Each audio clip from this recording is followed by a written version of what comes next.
Raider Nation. Thank you for joining us on the Only Nation podcast, brought to you by the Raider Ramble. My name is Heidi, but you may know me as Kevlar Prom Dress or even Raider Ladybug. I'm here with Raider Homer and T3 Raider Fex, and we're ready to talk some Raiders football together. Always ready to talk Raider football, and we're getting closer and closer, so I'm getting more and more excited. We are now just a little more than a week away, so let's go. Let's go. Let's go. Today on the show, we've got our usual news and notes along with an interview with former Raiders wide receiver Drew Buie. And let me tell you, this one's special. Oh, yeah.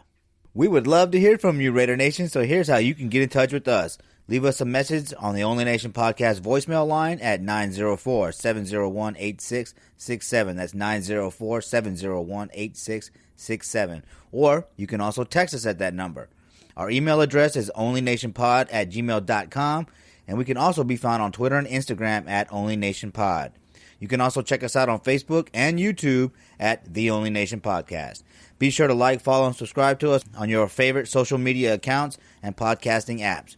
Don't forget to send us a message with your name and address, and we'll get some free Raider merch sent out to you. Also, check out our new website at onlynationpod.com. All right, in the latest Raiders news, Tyrell Williams. He has been placed on season-ending injured reserve. He will not be playing for the Raiders this year. I don't think he's ever coming back. A lot of people are talking about that. I don't either. Yeah, I think he's done. You all called it. I thought he was going to try to go in for the beginning of the season, but they're shutting it down. He's getting the surgery, and he's trying to ramp himself up for 2021. Well, I only called it about halfway right because I thought he was going to be coming back. Of course, I was wrong, but about him being able to come back, and now he's just gone. Yeah, I guess they just wanted that roster spot because he is on this injured reserve before the cut-down date, which is on Saturday. Because he's already on injured reserve, he won't be able to come back at all with us this year. And if he had been on the roster after Saturday, he would be able to be designated to return, but that's not an option now. I'm a little surprised that they didn't wait until he was on the roster and then put him on injured reserve. But this is probably the best move for him physically, and probably the best move for the Raiders just to be able to kind of cut him loose and not have to have that, in the background floating around. Well, maybe this, maybe that, Yeah. I understand that there were some conversations between both him and the coaching staff, and this was something that they mutually agreed upon. Well, it is what it is. It is indeed. I think he's played his last down for the Silver and Black. Next year and the year after, we have 0 dead cap hit on his contract. Yeah, he was signed for 4 years, but we only had the dead cap hit this year. So after this, we'll be free. Right, and cornerback Damon Arnett. He recently fractured his thumb, and he is wearing a soft cast. It is unknown how much this will affect him, but he did play his final year at Ohio State in a cast. So I think he'll be doing okay. You know what, though? I'm just worried about the injury bug now becoming a problem again. We got this young, talented roster, and we're trying to make it. We're trying to make it to the playoffs. We're trying to make a jump as far as a team and become a successful team, a winning team, and things like this can really hold us back. Hey, we're not the Chargers. True. But the funny thing is all 32 teams are in the same boat right now. It just depends upon what they do when they hit the field. Yeah. I don't see this affecting him too much other than being able to jam people at the line. But, it's still going to be hard to adjust to the speed of the game on the NFL level with any kind of an injury at all. Yeah, and jamming people at the line kind of helps a cornerback if he's good at it, you know what I mean? Rookie or not. Exactly. So it could be a big deal. It could be a big deal. But, Mad Max broke his hand, right? Or a finger last year, and he played well. So, fingers crossed. That was bad. Oh, I didn't even mean that. Yeah, Raider Homer to the rescue. Okay, that's one for you. Here's some more cheese. All right, and in a somewhat surprising move, the Raiders released veteran cornerback Prince Amukamara. This bodes well for the starting chances for rookie Damon Arnett. But then again, we just found out about his thumb today. Yeah. So we'll see how all this settles out. Do you guys think we should have cut him or not? I mean, hindsight's 2020, but I was kind of surprised. I thought maybe he might even be a game one starter. Yeah, I didn't expect him to start through the year, but I was kind of expecting him for game one, yeah. I do know one thing. I know that Mr. Robertson, Amik Robertson, is happy because as soon as that number 21 became available, I think he's traded his number 41 in to get his old college number, which is 21. Hey, those things make a difference. I guess. When it's your number, you feel better and you play better. Hey, that's fine. That's fine. Just play well. Let's do it. Let's win this year. Come on. Just win, baby. Oh, yeah. The Carolina Panthers announced this week that there will be no fans in the stands for Week 1 in Carolina, which is a bummer because I know a lot of people that were looking to go to that game. But now, we don't. We're just stuck watching it on TV. Are any of the teams going to have fans in the stadium the first week? There's at least one that I know of, and I'll talk about that later. Okay. Spoiler alert. Well, you got to keep listening to find out, guys. Yeah. The Raiders took part of this past weekend off for social justice, planning to do something to make an impact. In a league-wide initiative, the Raiders are hoping to turn Allegiant Stadium into a polling place for November elections. How'd you like to live down the street from the stadium and be able to go there to cast your vote? I would love it. I would probably cast my vote and then just sit in a seat for the rest of the day. There you go.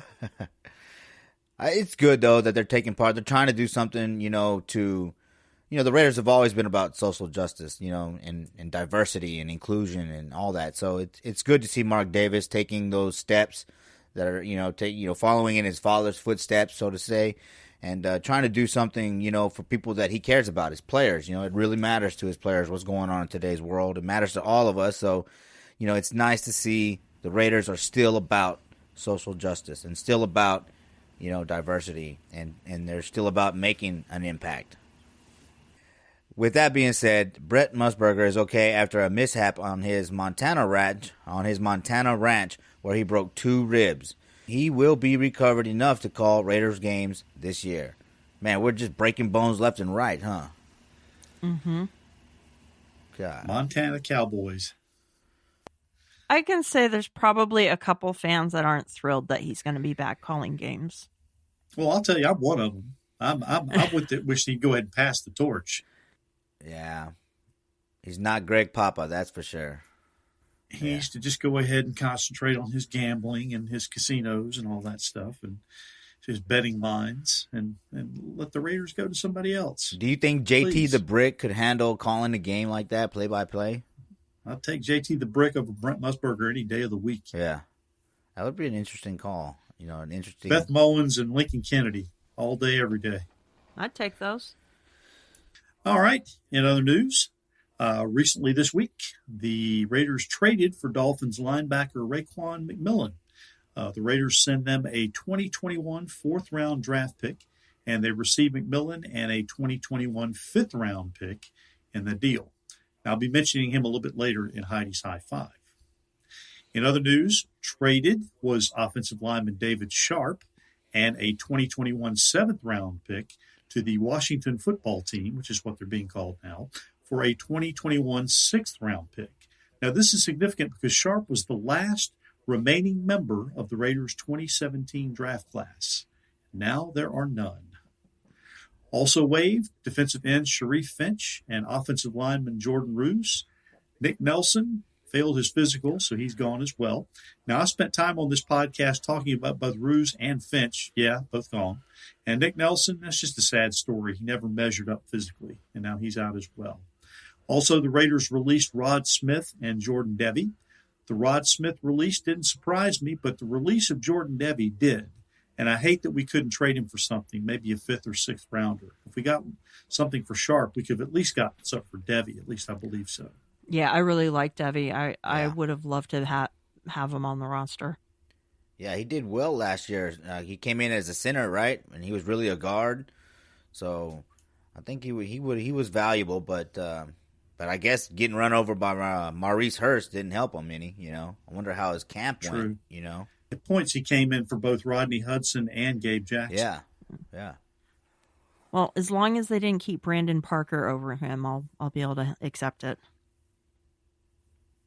No, but if they keep Brandon Parker, yeah, if they keep him, I'm going to scream. No. I don't think you're going to be screaming. I hope not.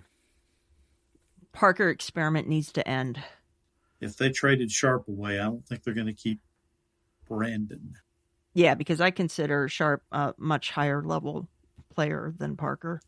Serviceable. Yeah. Yes.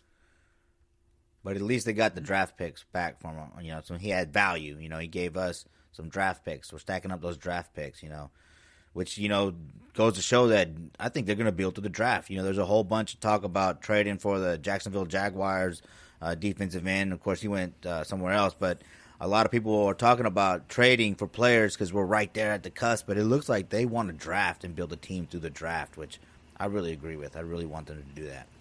We finally got a GM who can do that. Yeah. Let's see what Mayock can do. He's doing well so far. Let him work.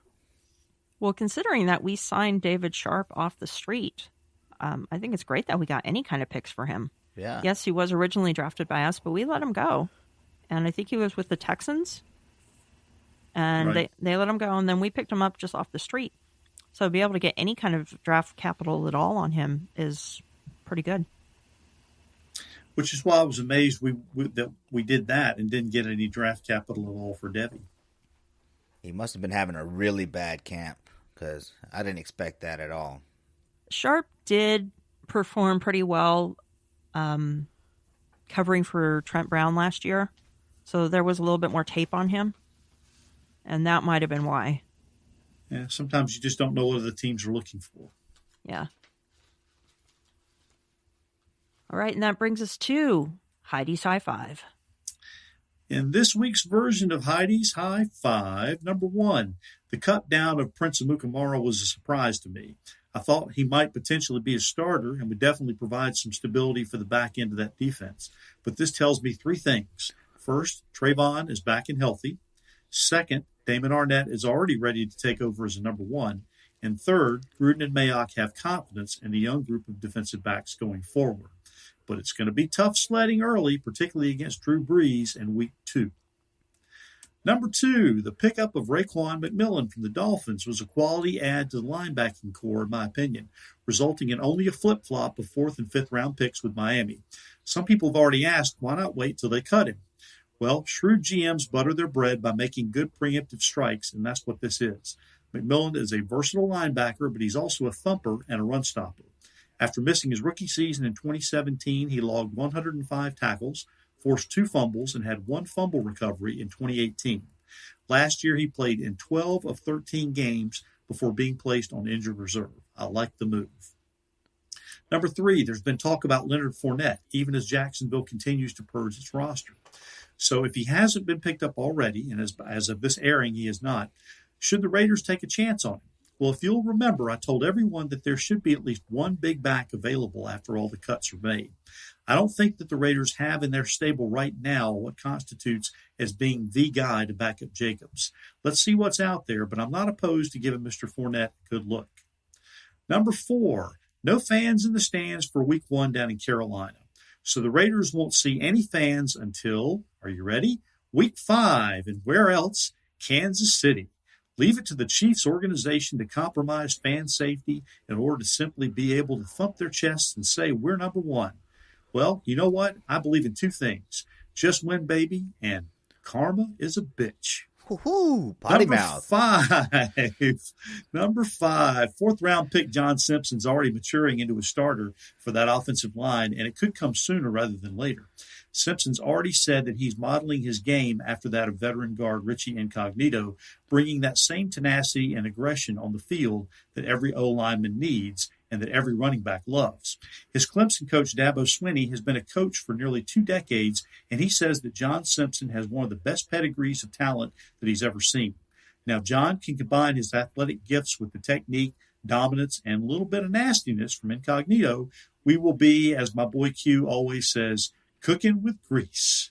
And that is this week's version of Heidi's High Five. All right. I am really excited about John Simpson.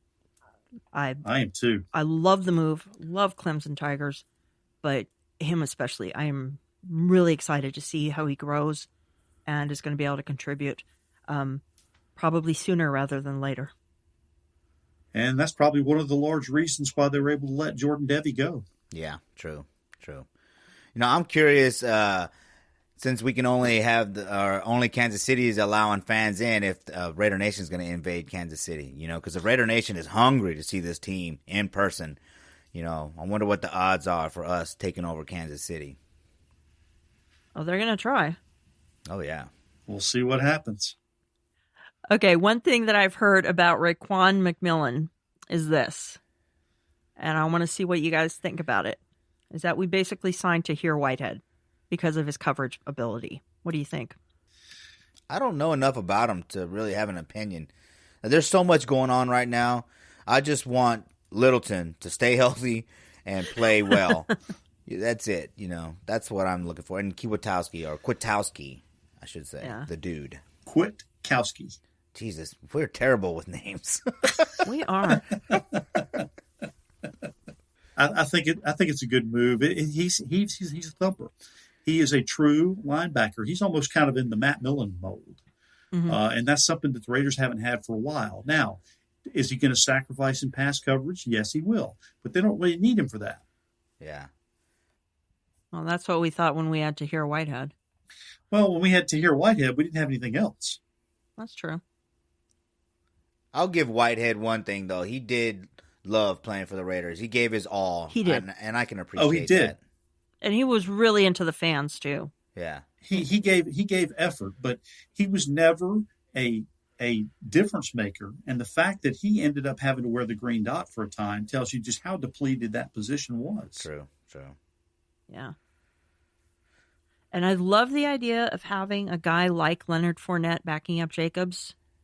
Not positive about Leonard Fournette himself. He comes with a little bit of baggage, but, he's still on the younger side. He's definitely got that big bruiser back ability and mentality. I'm just not sure what his price tag would be. I know he was going to get $4 million a year this year, but he cleared waivers, so any contract would be new. Right. So we'll just see what happens. And, of course, there could be some other big backs discarded this coming Saturday. Very true. I think that's what everybody's waiting on. They're waiting to see what else is out there. All right, and that brings us to our interview. We had a great sit down with Drew Buie this past week, and I think you're going to find out that this one was pretty special. We're really happy to bring this to you guys. Oh, yeah. Drew was fantastic. Absolutely. Our guest today takes us back to the early days of the Raider Nation. He was drafted out of Catawba College by the Raiders in 1969 during the 9th round and selected 234th overall. The 6'2", 175-pound wide receiver didn't start right away, but he provided valuable depth. He had the honor of playing for John Madden the very first year of his coaching. Drew Buie played for the Raiders for 3 years, from 1969 to 1971, when he moved on to Cincinnati. Thanks for joining us today, Drew. Thank you very much for having me. All right, Drew, thanks. I want to get this started and just ask you a question. You came to the Raiders in '69. It was the last year of the AFL, and it was the first year of John Madden's coaching career. I'd like you to give us and the entire Raider Nation your input, your thoughts on what it was like to play for John Madden. Pretty easy question to answer. First of all, let me say this. I'll preface what I'm going to say by saying this. In 1969, I was a very good small college football player. The Oakland Raiders took a chance on me. I was drafted in the 9th round, one of the first players on the East Coast to be drafted. And I truly believe Al Davis was a major contributing vote. I ran a 4.35 40, which was unheard of in those days. And Al Davis was one of the first GMs that coached primarily with speed. John Madden in 1969, I believe, now please bear with me, we're going back 50 plus years. but I believe John Madden was 33 or 34 years old. I know at that time he was the youngest head football coach in the National Football League. I was told at that time that John would probably be at the tail end of a playing career as an offensive tackle with the Philadelphia Eagles had he not had a severe knee injury, and he was a tremendous football player. What I found out early was John was meticulous in his preparation. He was a very fiery individual. He was big enough to stand up to the biggest offensive and defensive linemen on our team or anyone in the league. I was shocked at how many games he coached in places like Kansas City and Denver in the middle of winter in a short sleeve shirt. So that tells you an awful lot about his demeanor. John was a perfectionist. Between he, Al Davis, and Ron Wolf, who was director of our player personnel, they made a wonderful team. And between those three guys, they didn't miss anything. John was very demonstrative, and all of us who saw him on Monday Night Football, he probably said more with his hands and head and shoulders than he did with his mouth. But he was easy to follow. He didn't leave any room for error. You knew what your job was. You knew what the expectations were. And you had a chance to get on the field if you performed to his level. And at this time, there were a lot of people who really believed that Al Davis made the final decision on personnel. I don't believe that. I saw John and Al Davis on the field many times over a 3.5-year period with the Raiders, and I never saw them have a disagreement. I know they did have some, but I never saw it. And I was in total agreement when I wasn't on the field.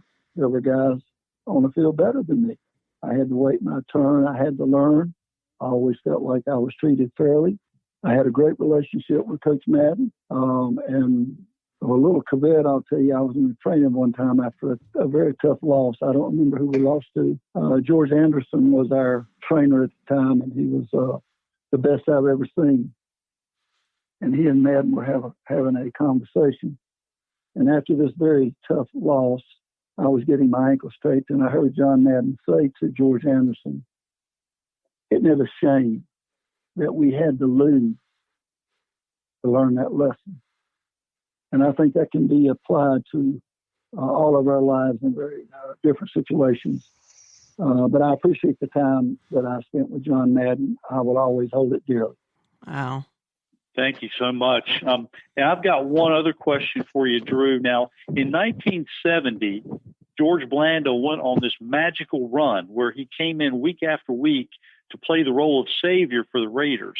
Can you just give us your impressions of what it was like, not only being a player, but the fans as well, during that whole time? Early in my playing career with the Raiders, our pecking order at quarterback was Bill LaMonica, Kenny Stabler, and George Blanda. We had another fellow by the name of Cotton Davidson. I think he was a Texan, and he was a smaller guy, but he was a very good player also. What that means is I spent a lot of time. I'm playing behind two All-Pros. I'm playing behind Fred Biletnikoff and Warren Wells. I spent an awful lot of time on our second unit with George Blanda. And I never will forget, I ran a slant pattern, and George Blanda hit me between the numbers. And I didn't catch the ball. When I came back to the huddle and lined up on the left edge of our huddle, George Blanda grabbed my face mask and pulled me into the huddle with him. He was on a knee. He said, "Look, I was here when you got here, and I will be here when you leave." George Blanda is the most demanding player that I was ever around. He wanted to beat you in poker. I saw those games. I didn't have enough money to play in them, but I saw those games. He wanted to beat you on the golf course. And for probably 8 or 10 years, Blanda would come to Winston-Salem, North Carolina, when the Crosby was played there, and he was one of their guest players. I know Daryl LaMonica also played in that for many years. I would go over and follow them as best I could from hole to hole. And I remember I talked to Blanda one day, and he said, "Drew, do me a favor. Go down on hole number so-and-so." He said, "Blanda's having a problem down there. Go down and see if you can help him." So when I got down there, he and one of the, I don't know what you call them, rules people were having a major discussion about where George had hit his next shot from, and it was not pretty. George, in 1970, I know there were 4 or 5 games. I can't remember exactly how many or all of the particulars, but I do remember this game. We're playing Cleveland, and LaMonica got knocked out early, and Blanda went into this game. And he'd already done it a couple of times before with miraculous comebacks. But he worked us down the field in the field goal range. I think we were down 1. He worked us down the field. George is 47 or 48 years old at this time. He called timeout with just a few seconds left on the clock, walked over to the sideline, took his helmet off, sat on the sideline on his helmet for the length of that timeout. When the whistle blew, he got back up, went in the football game, and kicked a 40-plus yard field goal to win that football game. If you want to be in a foxhole, if you're going to be in one, George Blanda is one of the guys you want to be in there with. That's an awesome story. Wow, thank you for that. Ice water running through his veins. Always. I don't know when you're taping and when you're not, but I'll just tell you this. George always called me Rook. And I remember we went to New York and played. And George came by my room. Bill LaMonica was my roommate. He said, "Come on, Rook." I said, "Where are we going, George?" He said, "I'm taking you to the track." I said, "Track?" He said, "Yeah, the racetrack." I said, "Okay." So we went to the racetrack, and I didn't have a clue. And George said, "You got any money?" And I said, "I think I got $5. He said, "Go over that window and pick a number." So I went over to the window, picked a number. They gave me a ticket. At the end of the day, I think George lost a little bit of money, but my ticket, I think I ended up winning $50. And it was, to me, that was like a jackpot. That was a big deal. Nice. But they would be playing cards, and George would say to me something like, "Look, what about running across to that little store over there and buy me this, buy me that, drink, pack of nabs or something?" I said, "Not a problem." I was happy to do it because I felt like as a rookie, I was very much involved, and I wanted to learn everything I could from those guys sitting around that card table. That is fantastic. Definitely. I do remember one time Al Davis was quoted as saying that George Blanda was probably the toughest and most competitive SOB he'd ever been associated with. I think that would be a fair statement. I have never seen a guy more competitive or more fiery than George Blanda. And the great thing about it, at 47, 48 years old, he could back it up. Moving into my questions, I've got to ask you again, what did you say you ran the 40 at? 4.35. Oh my gosh. Wow. Unheard of. That's incredible. That's incredible. Okay. I had to ask because that's what I thought you said. Yes, ma'am. That wasn't a one-time thing. That was a consistent 4.35. Consider me very impressed, even more than I was before. My first question is, what was it like playing alongside future Hall of Famer Fred Biletnikoff? Well, the very first impression I had of Freddie was his physical stature. On TV, Fred looked probably 2 or 3 inches taller and at least 10 or 12 pounds heavier. In reality, Fred was about 5'10", 5'11", stretched, and he may have weighed 185 pounds. But the physical trait that he had that stood out the most, Heidi, I don't know if you ever played softball. I know the guys have probably played baseball, but the first baseman's mitt is a different kind of glove. And his hands reminded me of wearing a first baseman's mitt on his right and his left hand. I have never seen fingers that long. Now, I've seen bigger hands, but I've never seen fingers that long.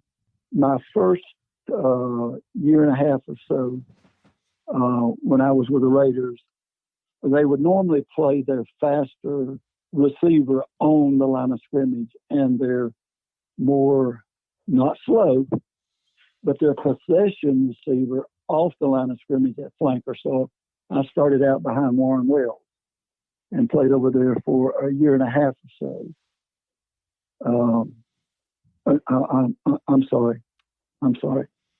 I was moved from flanker after a year and a half to our split end position. So I actually learned route running from Fred Biletnikoff. And I think most people who know football would agree that Fred was probably one of the better all-time route runners. So I was blessed. I came from Little Catawba College. Our coaches did the best we could with what we had. But when you get to the professional level, there's just a lot more assets, whether it be coaching, equipment, ways to travel, so on and so forth. But I was truly blessed because I learned how to run routes. And then when I was moved from wide receiver to split end, I always felt like I had the best of both worlds because, Heidi, I'm sure you're aware of the combine. I watch the combine every year, and I want to see wide receivers and defensive backs run. And the reason, God blessed me with just speed.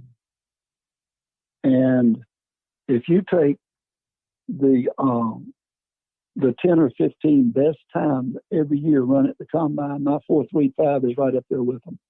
Oh, yeah. Yeah, definitely.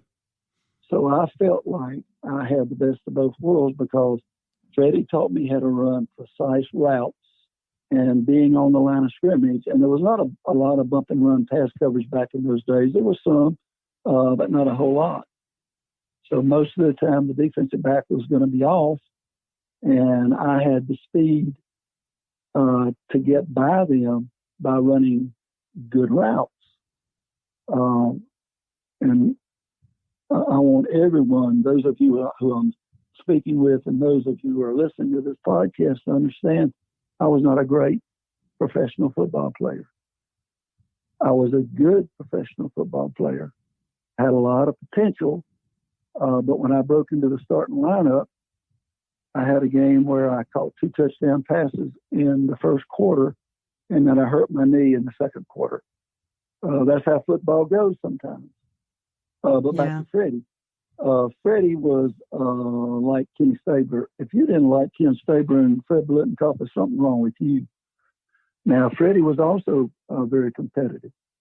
I saw he and George Blanda go at it many a time because George was competitive, Freddie was competitive, and if Fred didn't come up with a catch, George didn't show any favoritism. And sometimes Fred would take exception. But I loved being with Fred. Back about, I'm going to say about mid-90s, the Raiders came in to play the Carolina Panthers. I was coaching high school football at the time, and I took 4 of our coaches down to Charlotte, and we got into a practice down there, and I got to see Fred again. And it was kind of like old times. You know, truly, I get stuff from the Raiders all the time, which I appreciate so very, very much. And the saying, once a Raider, always a Raider. I love Fred Biletnikoff for what he did to me, how he helped me grow. And in my opinion, he will always be one of the all-time best receivers to ever play in the National Football League. All right, my second question for you is this. You were there during the 1970 game against the Kansas City Chiefs when the big brawl broke out after the Ben Davidson late hit. Describe the feelings between the Raiders and the Chiefs going back to that. All right. I'm going to preface that hit, and I'm going to take you back a little bit farther. In 1969, now here again, I think I'm right. I'm 73 years old now. Things aren't always accurate, but I'm trying to be as accurate as I can. In 1969, and maybe one of you know, was that the first year of the wild card? I think it was. That was the first year of the wild card. Yes. Okay, good. That makes me feel better. All right, we beat Kansas City home and away in 1969, and guess who the wild card team was? Kansas City. We beat them twice in the regular season, home and away. Well, they come to Oakland, and I don't remember the final score, but it was like a handful of points, probably 6 or less. They win that game in 69, and guess who won the Super Bowl in 1969? The Kansas City Chiefs.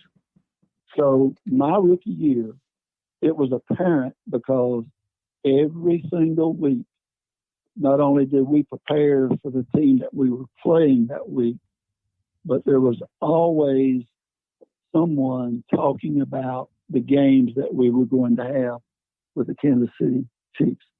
I'm going to use this word hate. I'm not a hater in the normal sense of the word. But when you're talking about the hate between the Kansas City Chiefs and the Oakland Raiders, you're not talking about the kind of hate where you want to shoot them, stab them, rob them, whatever. We're talking about the kind of hate that stays in your mouth when you don't beat those guys. And it's hard for me to watch the Kansas City Chiefs even today. And I love Patrick Mahomes. But it's hard for me to root for Patrick to win the MVP of the National Football League. That's how far it goes back. Because I don't want anybody walking in my house with a Kansas City jersey on. Now, here again, the main thing we have to realize is normally, when I was with the Raiders, whoever won those Raider-Chief games, we're going to win our division. And I think when I was there, more times than not, that didn't happen in a good way for the Raiders. Now, Heidi, to take you into the game up there in Kansas City the night of the fight, naturally, I'm on the sideline because our defense is on the field with Ben Davison and those guys. And you know, the whole time I was with the Raiders, we were the most penalized team in the National Football League. Well, as this thing turned out, Ben Davison did put a whack on Ken Davison that we wouldn't have stood for had Kansas City put it on LaMonica or Stabler or Blanda. So the bench is clear. It was ugly for a little bit. And at 6'2", 175, I'll tell you, I wasn't in any hurry to get on the field. So I was probably 10 or 15 seconds getting on the field into the fray. I did not use my 4.35 speed at that particular time. And I remember, I think, now here again, my memory is suspect sometimes, but I think there was an offensive lineman with the Kansas City Chiefs by the name of Ed, and I think he pronounced his name Buddy. It was Budde. Well, when I got there, he was laboring. And I remember going up and grabbing him from the front in a bear hug, and he kind of bear hugged me back. And I remember saying to him, "Do you really want to fight?" And he said, "Hell no." So we held on to one another for a few seconds until that fight was over. He went back, I think, into the huddle, and I came back to the sideline. But it was the one and only time I've ever been even close to a fight in a football game. And you were smart about it. Well, Heidi, you learned early on, if you've only got so much to throw around, you don't want to throw about it much because you get hurt. That's true. That's true. Yeah, I think I was looking for my helmet or something. It took me a little while to get out there. But as you well know, with face masks and helmets and shoulder pads, unless you're unlucky enough, somebody grab your shoulder, your face mask and pull your helmet off, you might break a finger, but that's about it. Nobody's going to get hurt. Those are some fantastic stories. I love hearing that. And you know what? I cannot stand the Chiefs either. I cannot stand them. People were talking, there was a debate, who should the Raider Nation go for? The 49ers or the Chiefs. And to me, it's like the Chiefs or the 49ers. You don't want to go for the Chiefs in the Super Bowl. But that rivalry is pretty bad over there, too, in Oakland for the Bay Area rivalry. So, Raider Homer, no question there. There was a lot of jealousy in those years because when I was there, and I know this is not one of your questions, but just real quick, there was a lot of jealousy between the 49ers and the Raiders because the 49ers were not very good. Now, they have some good players. They really did have some good players, but for the most part, we handled them pretty well. Yeah. All right, so for me, I'd like to get your take, on Mark Davis's legacy. You saw all that Al Davis did for the NFL and for the Raiders. But Mark Davis is off to a good start in my mind. Now, you played for the Oakland Raiders, so it would be nice to see how you feel about the Vegas move and if you think that was a right move for the Raiders. So what is your take on the Mark Davis legacy so far? All right. Of all the stories I have, and I could tell you, this one may surprise you the most, Raider Home. In 1969, 70, 71, 2 of those 3 years, I'm almost positive. I may be off a year or so, one way or the other, but I believe Mark Davis was a ball boy for the Oakland Raiders 2 of those 3 years.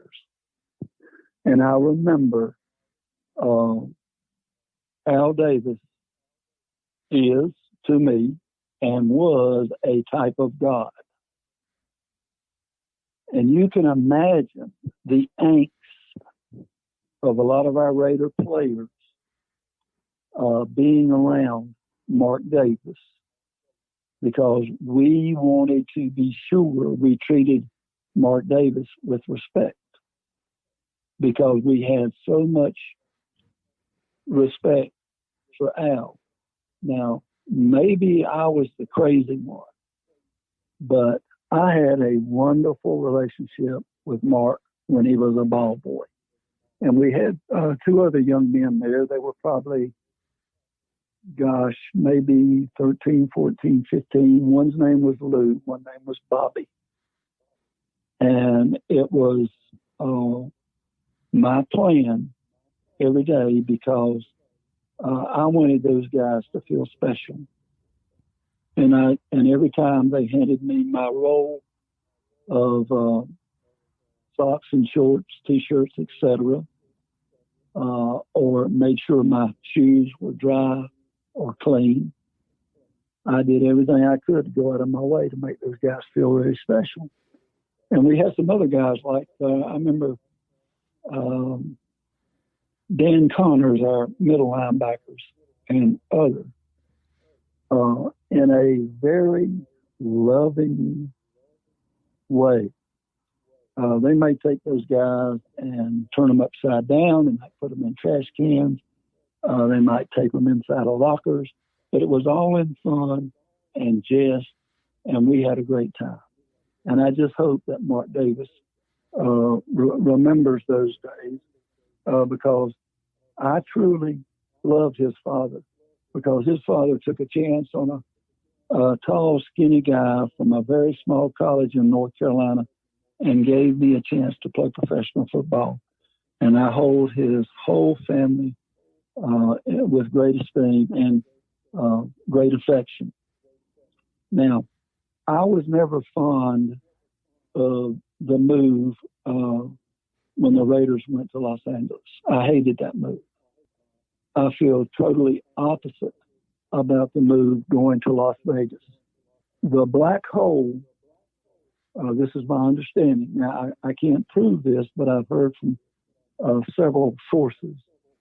the black hole will be traveling to Las Vegas because I think the plane ride is very reasonable from a cost standpoint.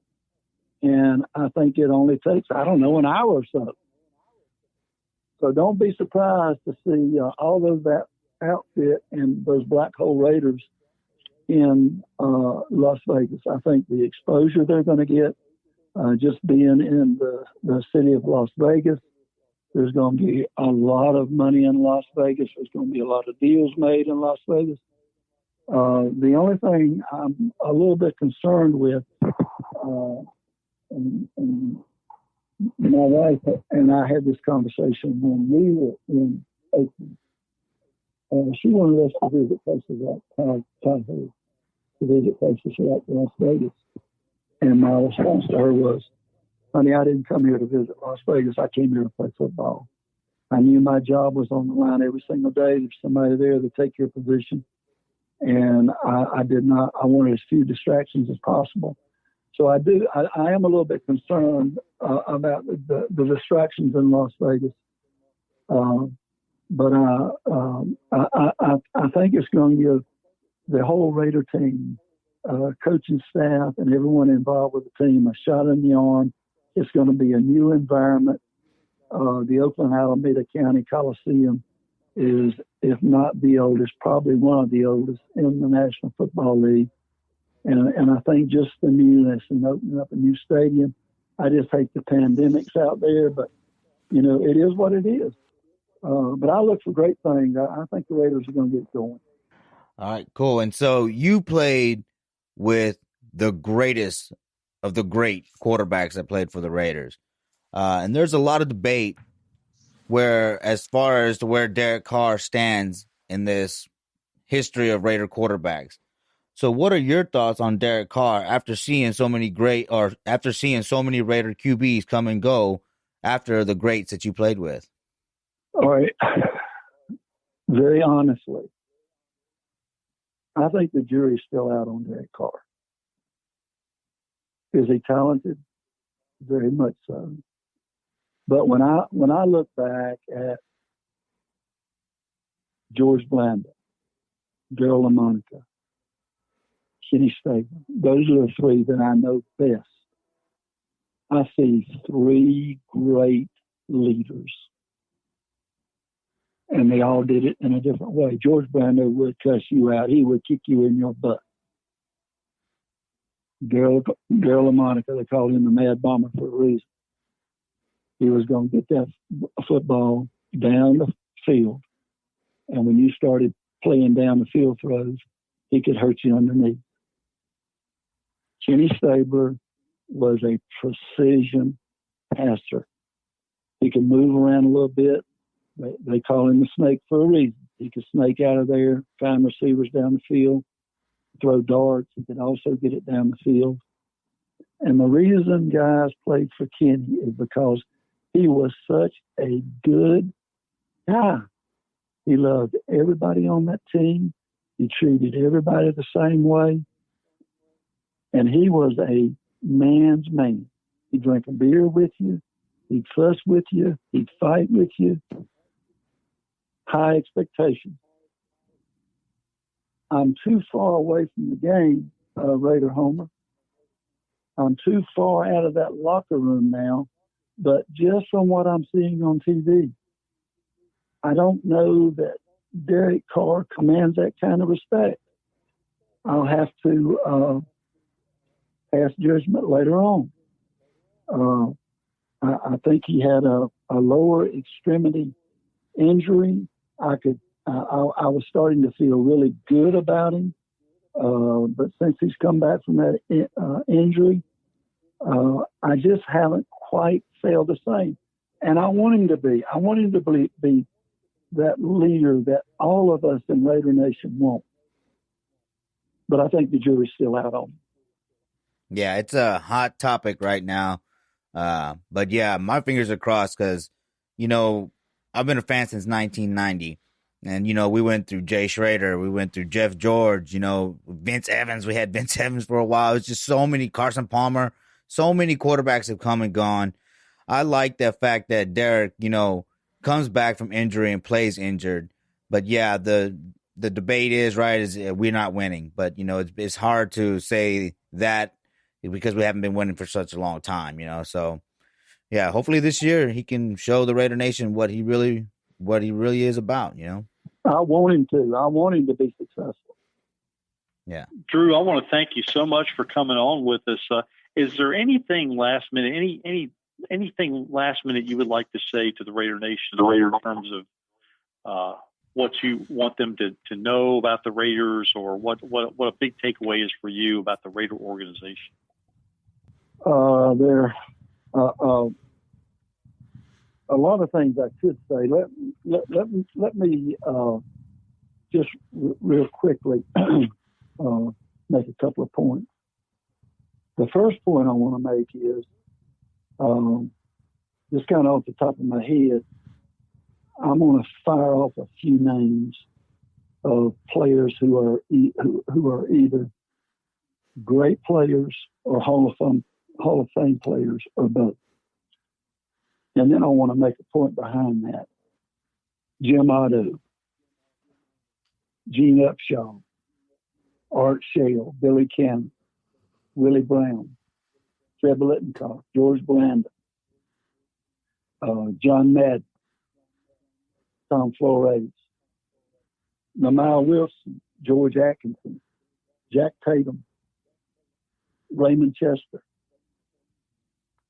Garrett Dixon, Marv Hubbard, Warren Wells, Ben Davison, Bob Brown, Gus Otto, Dan Connors.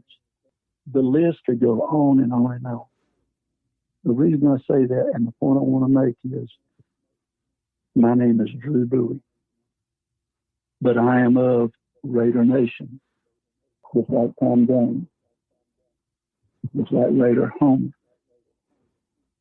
just like Heidi. It truly is a nation that we belong to. And I want to thank you guys and Heidi and now all the others who are true Raider fans.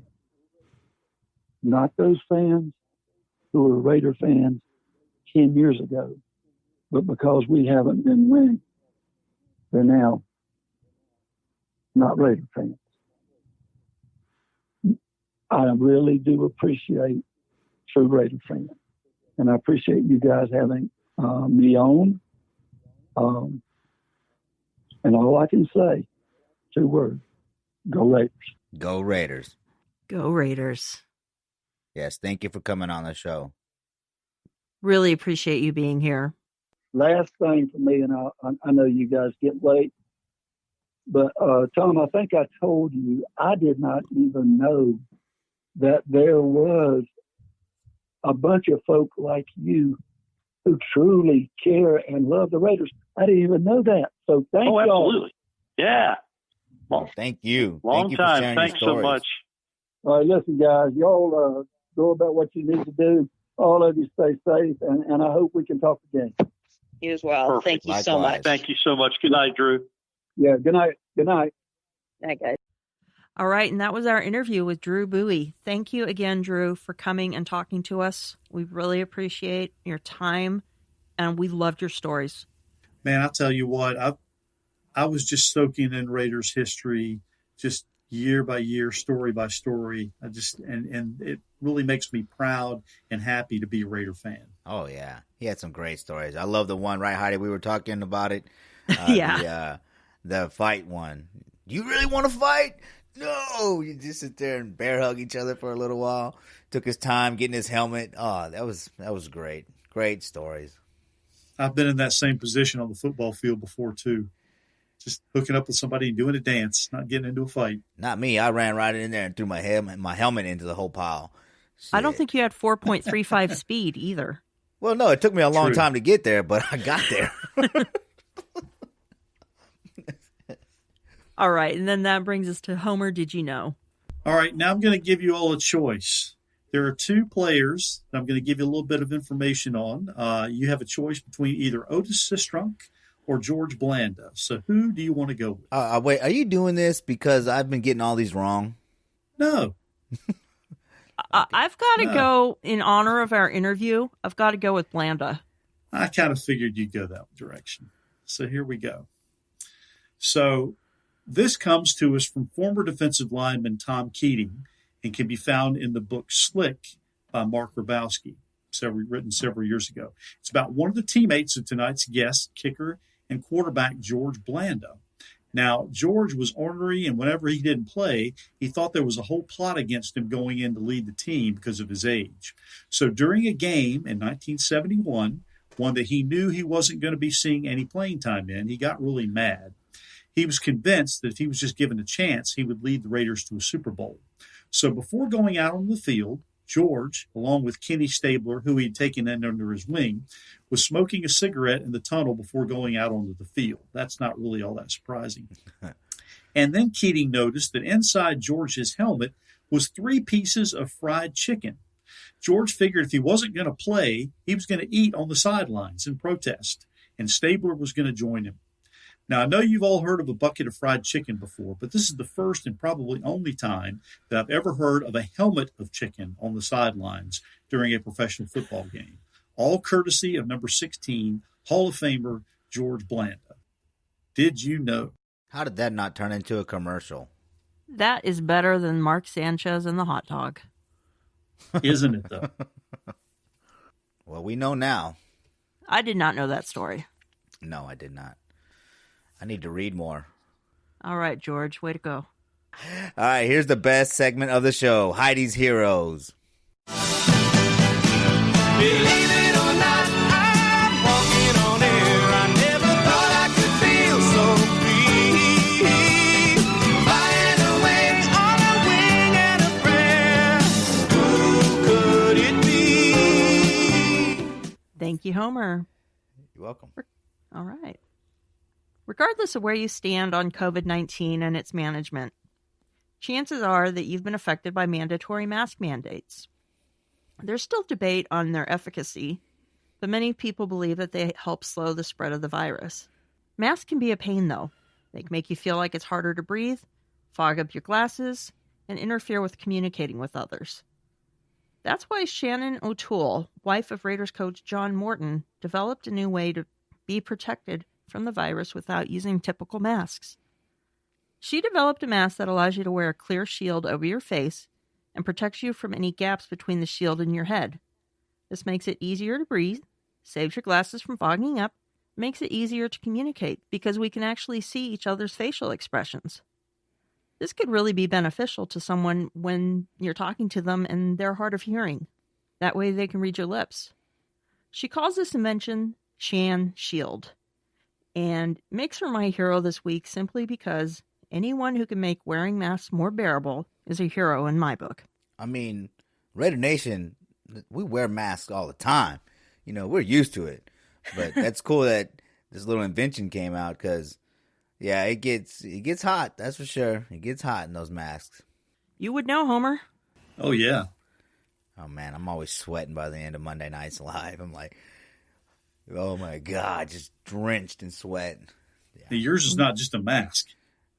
When you go out in your Homer mask, do they make you wear a mask on top of it? I don't really I'm wear wondering. it out that much. I just, you know. Oh, come on. You know you wear that all the time down at the bar trying to pick up on ladies. Yeah, well, Admit no wonder it. I'm single. See, Homer, what you need to do is you need to have a mask custom made for your Homer head. Wait, I mean, come on, guys. Damn. No, really. So that way when you go out, you get the Homer mask on, but you've got your mask on top of that. Oh, my God. That would be cool. Oh, man. Okay, I think we got bit else. by the silly bug this week. Oh, Absolutely. Yeah. Oh, yeah. Okay, thanks again to our listeners for joining us on the Only Nation podcast.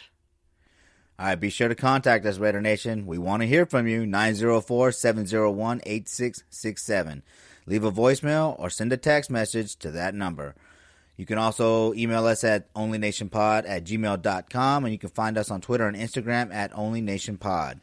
Find us on Facebook and YouTube at The Only Nation Podcast. Be sure to like, follow, and subscribe to us on your favorite social media accounts and podcasting apps. And don't forget to send us a message with your name and address, and we'll get you some free Raider swag sent out to you. Also, check out our new website at onlynationpod.com. Until next time, everyone, go Raiders. Go Raiders. And in the words of our special guest, Drew Buie, once a Raider, always a Raider.